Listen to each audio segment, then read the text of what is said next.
smooth kung kada gini presenter just man we have very special guest gini gi studio ga ini alo si Sabrina Salas and director gi KUAM News 8 si Quintanilla Jason Salas malapang the bed I got the microphone para si Sabrina Salas Matanane really gi discuss presenter as winners. After everybody, thanks for listening and I guess watching on Facebook Live. And we'll also have this interview tonight on KUAM News Primetime. We have with us Governor Eddie Calvo in studio, and he's here to take your questions online. And also, for those of you who'd like to call in, you can also ask the governor a question. But we're here specifically to talk about Jon Fernandez and the Board of Education's termination of his contract about a week ago. So, Governor, you wrote this letter on October 7th. And, you know, I guess it compelled you, some of the feedback you've been receiving, compelled you to go on the air. So what exactly is the message that you want to get out? Again, buenas and half a day, Sabrina and Ken. And thank you for allowing me to speak. I know this is more of a music hour now, but there are certain things where I, as a governor, am compelled to go public and make the views that as I see them as a governor, as a citizen of this island, made known to the public. Particularly on issues that are so much importance, not only to Guam now, but to our future. The Department of Education is not only the largest agency of the government of Guam, but it is a tremendous task and responsibility. It is there to educate 30,000 of our youngsters, of the future of our island. And some of the acts that have occurred most recently at the Department of Education, decisions made particularly to the termination of Jon Fernandez, not only will have effects now, but potentially long-term impacts to the future of our island. That's why I felt it was so important for me to be here and to discuss the issues that I think are so important to the people of Guam. Most recently, and again at the dead of night, the Board of Education terminated the contract of Jon Fernandez. Now, I have no idea what was within some report that was made. Much like much of the general public have no awareness of what was in this report. What I do know, what I've seen as a governor working with the Department of Education, working with the superintendent, I saw tremendous progress that was occurring, not only in financial management, in terms of repairs, capital investments, improvement in new schools, but also in grades. And then I saw a management, particularly with Jon Fernandez, that was there on a day-to-day basis, working with the principals, the teachers, and the students. Since he's been gone, I've seen a devolving and a digression in the progress. You've seen it, you've heard about it years ago, where there are net paychecks, where there is a disconnect notice for power or water, where there are missteps in busing because no communication. I think that's a direct result of the leadership of Jon and that void that has occurred as a result of him not being there. So I'm speaking strictly there in the sense of what I saw in terms of the progress at Department of Education. But now when you take a look at what has just occurred, there was a termination that occurred in the middle of the night.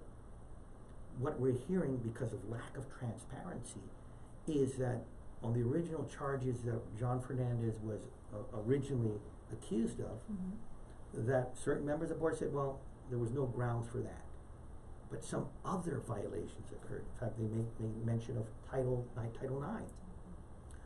Well, then after we hear about that, we only hear about it when they terminate him. The legal counsel comes out and is interviewed right after that meeting. Gary Gumatauta saying, I'm surprised at the termination of Jon Fernandez. So even the legal counsel, we assume is giving advice there, is surprised at this termination. And there are supposedly these Title IX allegations where, again, not only lack of transparency, but due process. Where was the accuser?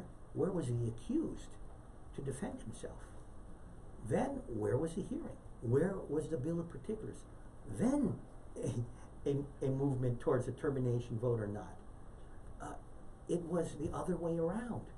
It was termination then a process. So it's And- your and- interpretation that the oh, bill of my particulars interpre- is supposed to come Well, before? I would assume it was, the last act would be a termination before, you would have to have a process, in order to lead to that termination. I would assume that is why Gary Gumatau was using plausible deniability, saying how surprised he was. So what you see here is lack of transparency and a lack of due process. And that is especially revolting, because, you know, I have seen that tactic before. I've seen that in 2010 election. I've seen that in 2014. And it's pretty much the same cast of characters that were involved in these campaigns of character assassination against myself in my campaign. Poor Jon Fernandez, because, you know, he's never been in politics, came from Washington, D.C., but he was the unwitting pawn of some bigger political agenda. And we can speculate, and I'm speculating too. And you know why you can speculate? Because everything has been done in total darkness. To be and fair supposedly, though, Ken okay. Charbeloff, he did say that he made the motion to.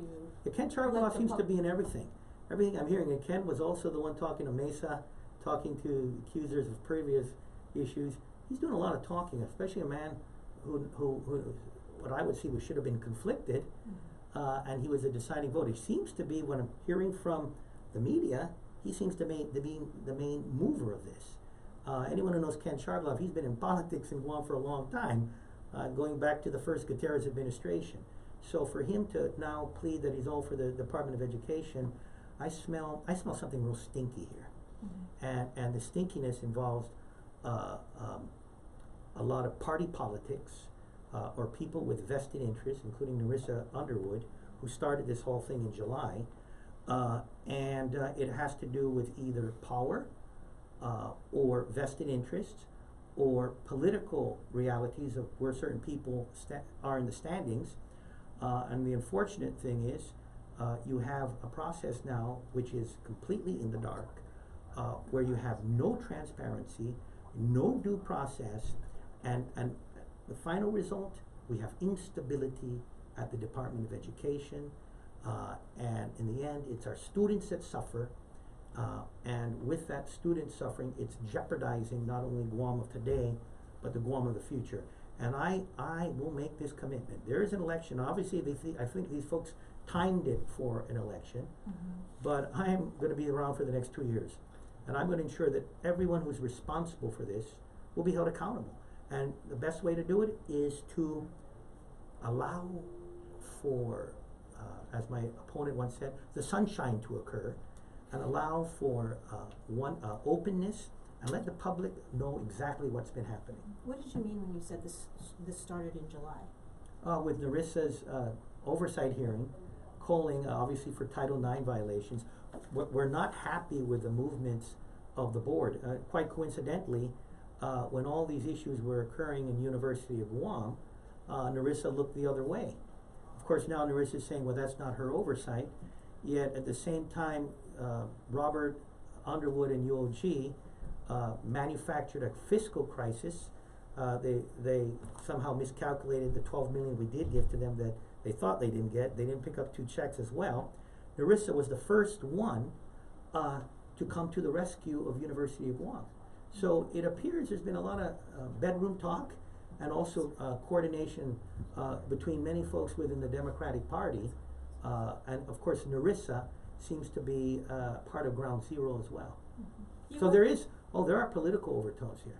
And of course, they're saying I'm political. No, everyone that's been involved in this has been a member of the Democratic Party.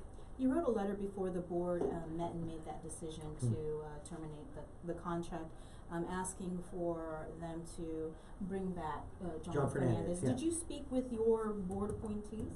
No, because I didn't realize that they were going to be terminating him.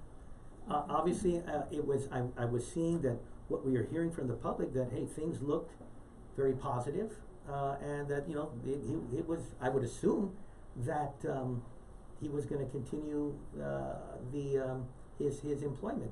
I just wanted to give them, from my standpoint, remember what was happening. I'm seeing Talentaitano and her mismanagement of the finances. Obviously, Tallinn is a Democratic Party official. Once John was out of the picture, everything went downhill.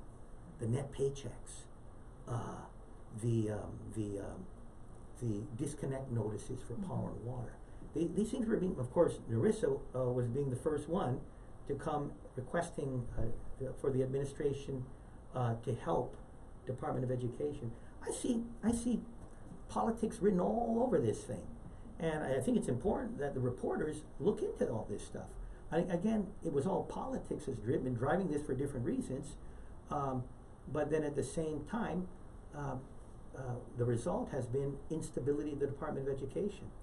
Instability and total, I would say it's a total eclipse of the sun, because there is total darkness and blackness that all these actions have occurred. And obviously with the attorney for Department of Education, Gary, it wants to keep this thing quiet for the next 6 months, or probably even longer. So, you know, I'm going to make sure that this does not stay within the darkness of within their little dark corridors. We're going to bring it out, and I'm inviting. I heard Mr. Chargoloff wants to see me. I'm inviting him to see me. Come to my office, Ken, and come whoever one of the board. Come and we'll talk. I want to hear it. But if he's going to tell me what's going on, I'm going to make it known to the public. So Gary, if you're going to sue me, sue me. Some would say that it's kind of, or Narissa at least said that, you know, to wait for the process. And I know some would say it's Well, the process started. It's premature to come out with all these statements without seeing this report first. The process started with her political, Narissa Underwood's political interference in July. Not satisfied with how the board was moving, made an oversight hearing. Again, didn't do it on UOG where there's actually been an arrest and Title IX type violations, but focusing on the Department of Education. Obviously, she was not pleased with the with how well, I would assume Jon Fernandez still being the superintendent. She is the one that started this whole thing. She was the beginning of the process. It was her political interference that moved us to this direction. And obviously, she does not want to see any openness and transparency, because she's obviously not going to have a hearing. And that's why I requested Speaker Wonpat to have a hearing. I go back to it. What process? They terminated him. They were the judge and the jury. The defendant was not there. I would assume the accuser wasn't there. But they have already rendered judgment. Now what it appears is they are going to try to cover up their tracks, and now they're going to do this process to show everybody why they terminated him. You're not a lawyer. You're not a lawyer, but you're reporters. Does this seem illogical to you? And I'm asking that question just because. What process? Well, I'd like to ask you. Shoot, then ready aim. As the That governor, was their process. Is there, as the governor of Guam, is there anything you can do? I mean, aside from. I'm still looking at my organic authority. Obviously, you know, I can appoint them. I regret appointing those folks. I still think, you know, when I look at some of the young ones like Ryan and Charlene, I'm not too sure why, because I know, you know, I particularly know Charlene. She's a good woman. But I figure they were influenced by Ken. Ken has been part of Guam politics for a long time. Anyone who knows Ken Chargoloff knows he's been a part of Guam politics for a long time. Of course, I never went to his pocket meetings because he was usually in the Democratic side. I think that's what we have for education. But just speaking about politics, I know that Donald Trump, he recently, his lewd comments were recently leaked, and as the I am revolted by Donald Trump's comments. You know, as me, as a father, as a husband, gosh, for him to say those kind of things. It's 11 years back. He's a businessman. He's not a politician. But those, you know, those type of comments, they're unacceptable. But at the same time, you know, I got to take his apology at face value. And so, you know, for me, as a supporter, as a Republican, I'll take his apologies.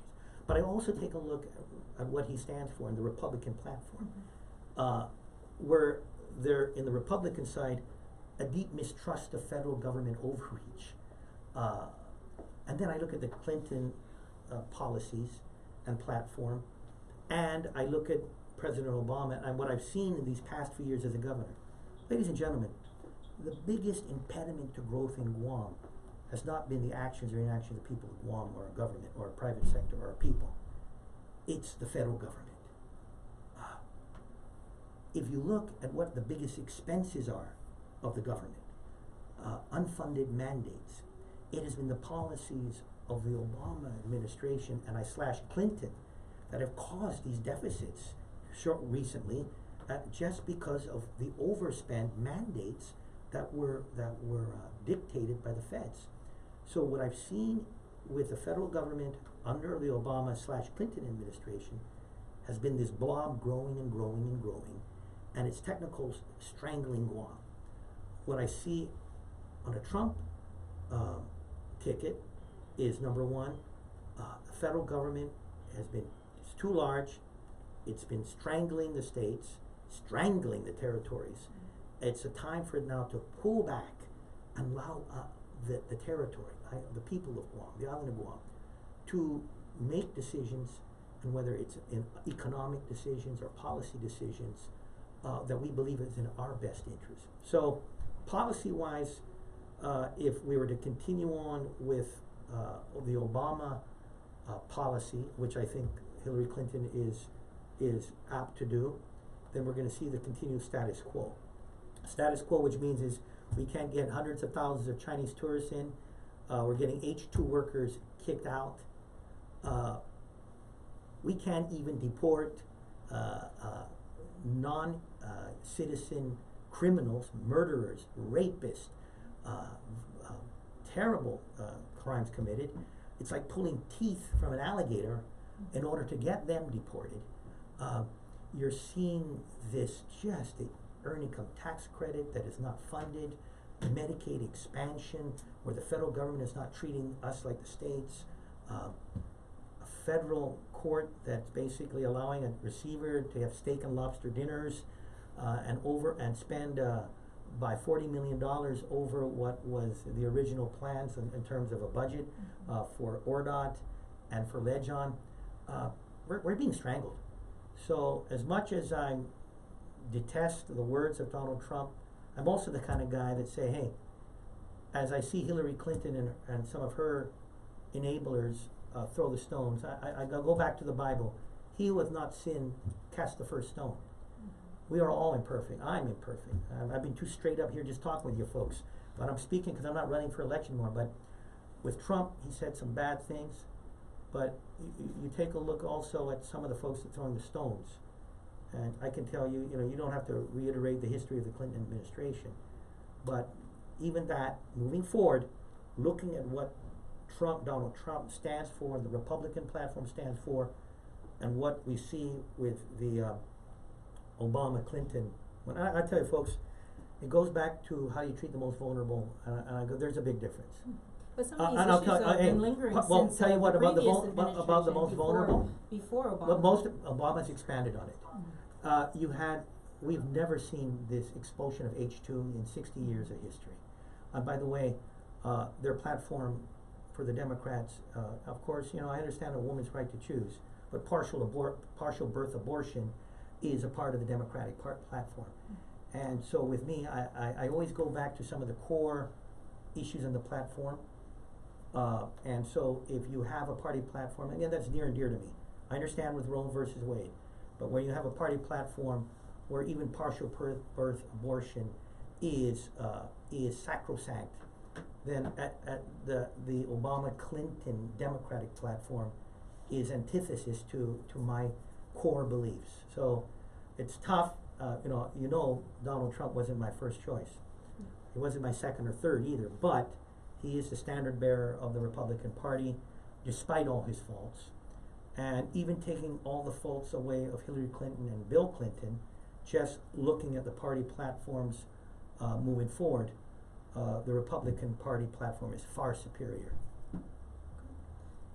And then I know you were speaking a little bit about the deportation. I know recently you were working. You said you're working with the Palau president on this prison-to-prison transfer. Can you tell a little about Good news. First of all, you know what's happening. just last week, we had 3 of the convicts, non-citizen convicts, we handed them over to Homeland Security, ICE, the federal government.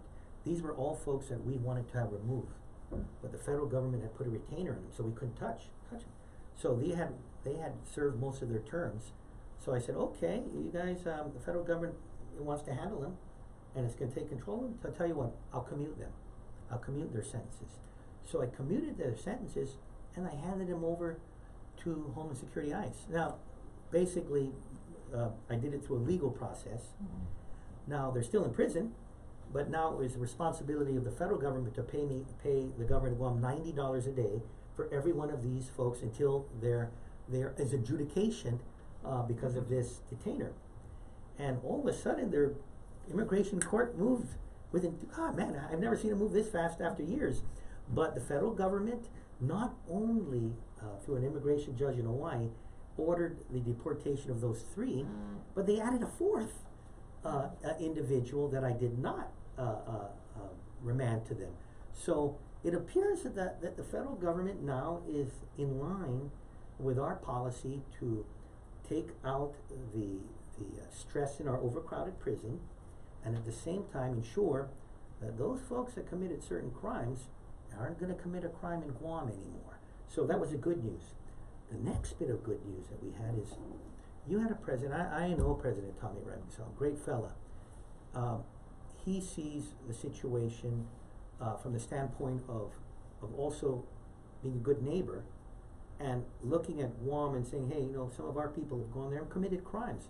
Understanding that, but also being compassionate with his own people.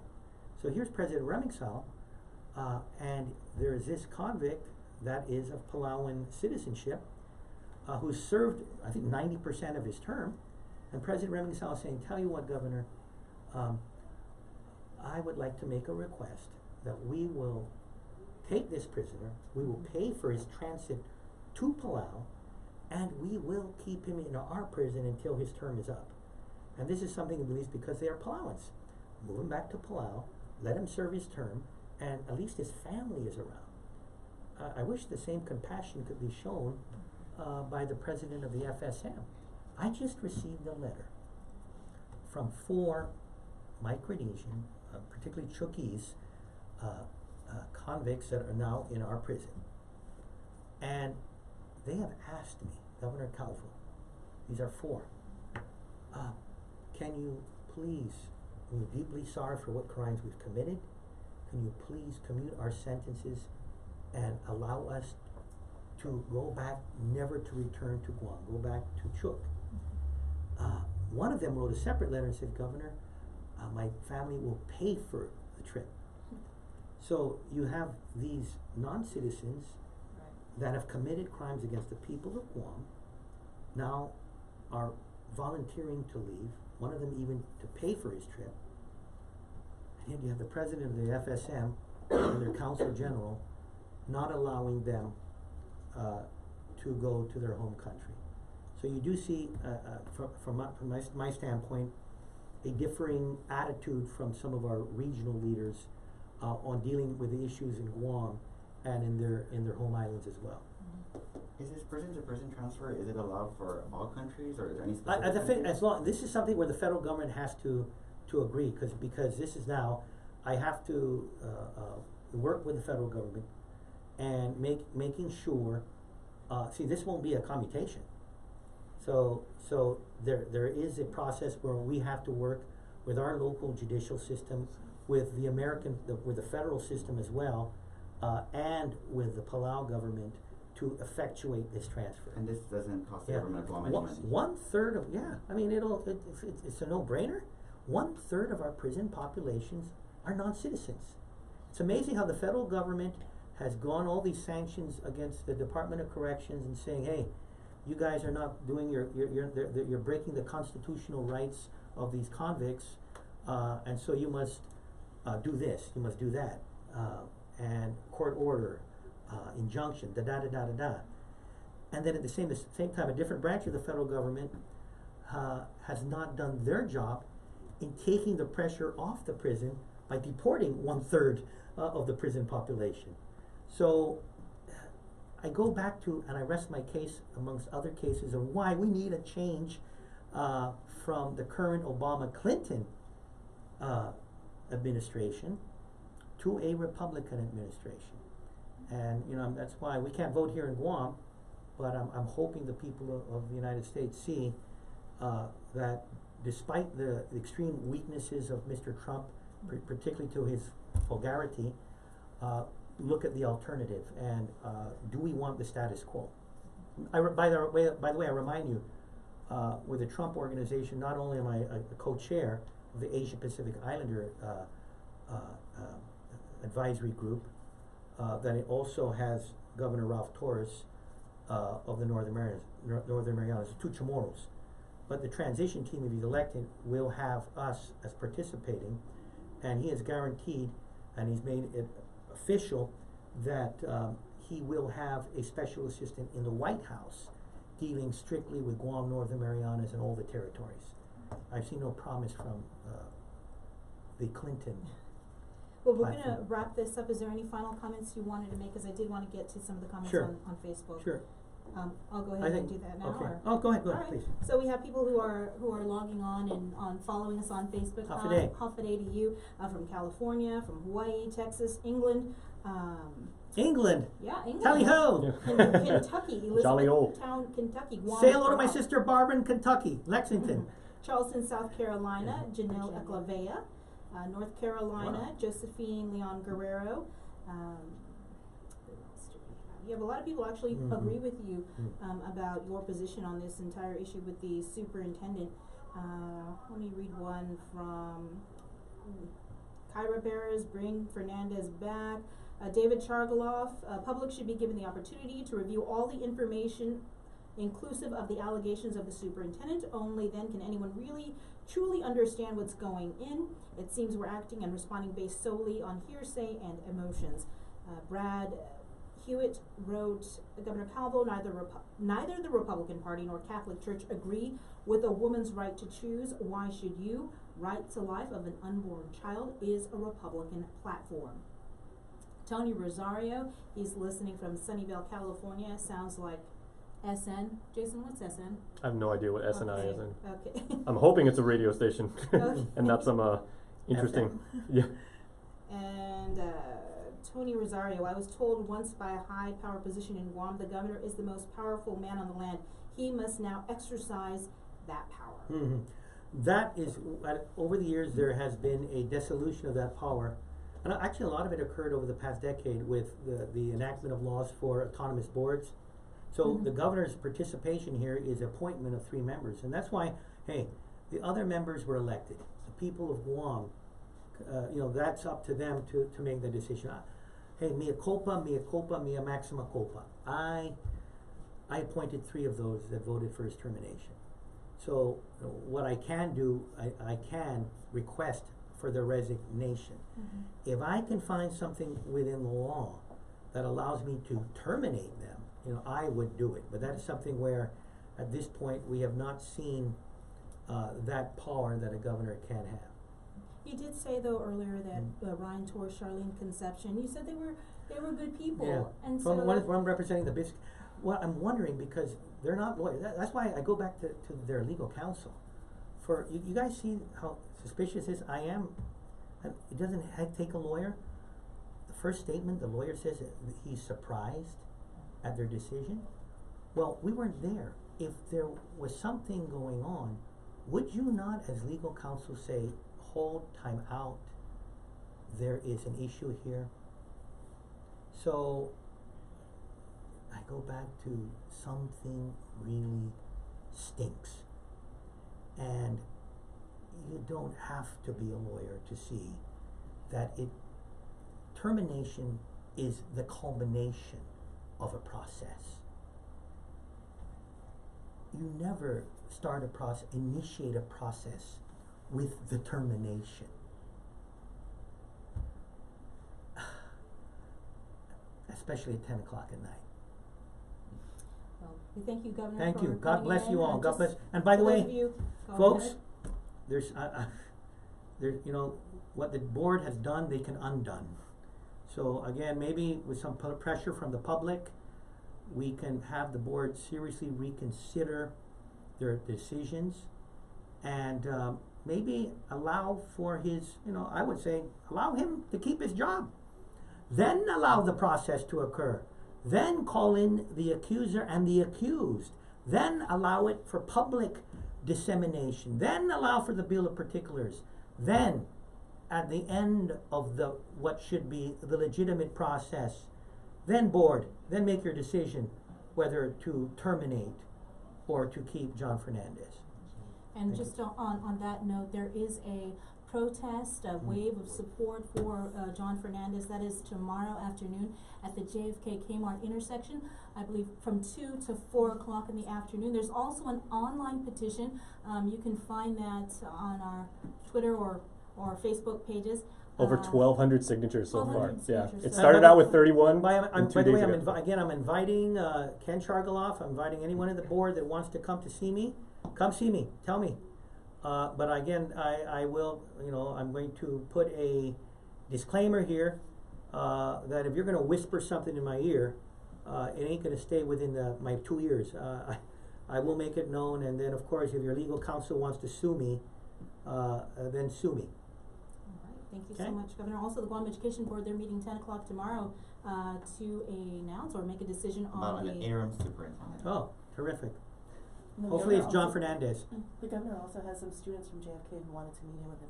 They're In the meeting with meeting him this today? Yeah. afternoon. All right. All right, And take we'll care, be there. everyone. Thank God you bless so you. much. Thank you. Thank you for And giving me thanks this for watching. opportunity. Thank you. Thank you. And thanks for listening. Take care. Oh, man. The governor of Hey, Guam stand by.